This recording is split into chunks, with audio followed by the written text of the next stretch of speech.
যখনই নির্বাচন আসে বাংলাদেশে তখন সব কিছু এলোমেলো হয়ে যায়। এবারও কিন্তু তাই।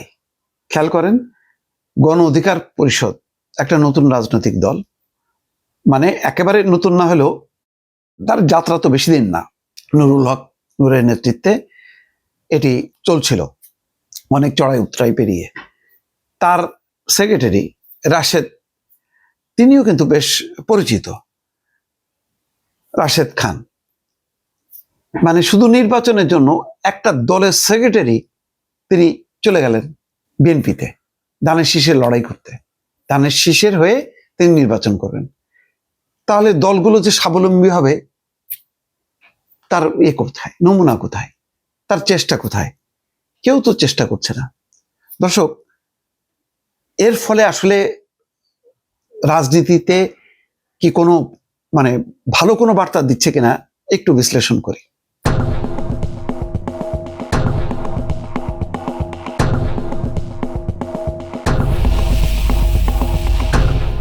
রাশেদ খান একটা দলের সাধারণ সম্পাদক, গণ অধিকার পরিষদ।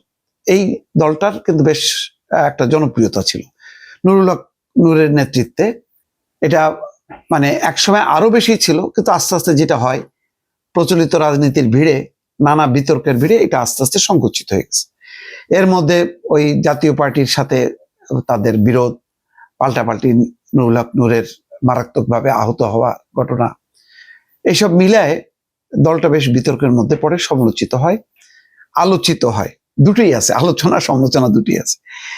এর মধ্যে কি জোট করবে এটা নিয়ে নানা রকম টানাপোড়েন, একবার এনসিপির সাথে, একবার এর সাথে ওর সাথে।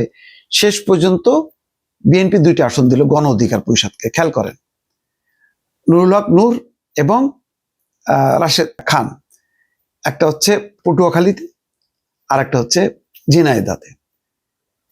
2 জায়গায় সমস্যা।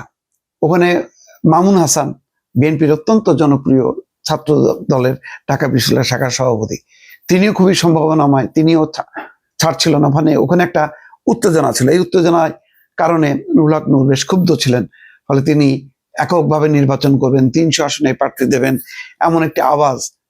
শেষ পর্যন্ত 2টা আসন, কিন্তু সেই বিরোধ কিন্তু থেকে গেল। আবার ঝিনাইদহ যেই আসন থেকে সেই আসনে প্রবলভাবে কাফনের কাপড় পরে মিছিল হচ্ছে, এবং তার মধ্যে আবার পদত্যাগ করলেন তিনি। তাহলে গণ অধিকার পরিষদকে দেওয়া হলো 2টা, কিন্তু ধানের শীষ প্রতীক নিয়ে নির্বাচন না করলে হারতে হবে বা প্রতিকূল পরিস্থিতির মধ্যে পড়তে হবে রাশেদ খানকে, সেই কারণে তিনি ত্যাগ করলেন গণ অধিকার পরিষদে।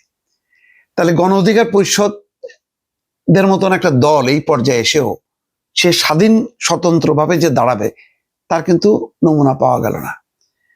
একই কথা দেখেন এনসিপির ক্ষেত্রে, দেখেন একবার বিএনপির সাথে, একবার এর সাথে ওর সাথে, এই করতে করতে তারা এখন বেশি আসন যেহেতু দেবে জামাতে ইসলামের তো কোনো লস নেই।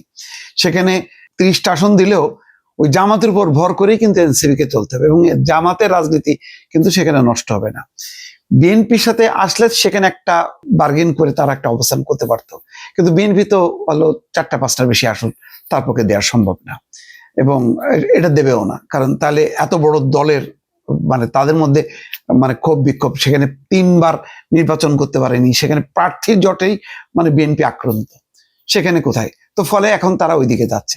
তাহলে এনসিপিও কিন্তু তার নিজের পায়ে দাঁড়াতে পারলো না। তারা নিজের পায়ে দাঁড়াবে বলে একটা জোট করতে গেল, 3 দলীয় জোট।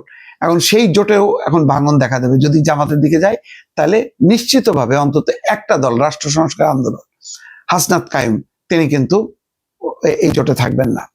মুজিবুর রহমান মঞ্জু, তিনি এবি পার্টির চেয়ারম্যান, তিনিও কিন্তু দলটাকে, তার যে রাজনীতির ভাবনা, একটা লিবারেল ডেমোক্রেসি, একটা মধ্যপন্থার গণতান্ত্রিক দল না, চরম দক্ষিণপন্থী না, বা দক্ষিণপন্থী ওই ধর্মীয় বলায় না, সেখান থেকে তিনি একটা গণতান্ত্রিক রাজনীতি করতে চান। তিনিও থাকবেন কিনা, তার দলও থাকবে কিনা বলা যাচ্ছে না। মোট কথা, এই নির্বাচনী মোট কথা বাংলাদেশের নির্বাচন যেন 2টা মেরুকরণ। এই মেরুকরণের বাইরে আর মেরুকরণটা দাঁড়াচ্ছে না। বাম, সিপিবি, বাসদ, তারা মিলে যে কি করছে, কতটা শক্তিশালী অবস্থানে আসছে, তার কিন্তু আলামতগুলো বা প্রচারণাগুলি কিন্তু নেই।